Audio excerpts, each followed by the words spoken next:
Medieval castles were often so highly decorated.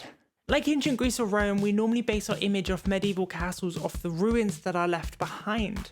But they're not really very well decorated, because during most periods they weren't just defensive structures, they were also status symbols. And don't get me wrong, if you're actively being attacked, the last thing you give a shit about is what color your castle is painted. And saying that most of them weren't actually painted on the outside, some of them were, but most of them weren't.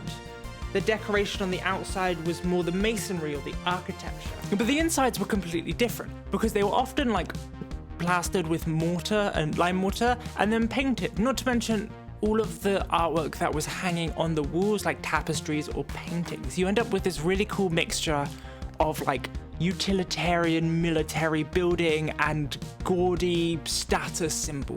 This episode of Time Team shows it really well. With the castle they're in, they've got this massive portcullis that cuts through the fireplace. And if you're really curious about this, there's this really good series on YouTube called Secrets of the Castle, which documents these archaeologists in France building a castle using only medieval tools. But only go watch that after you subscribe to me, obviously.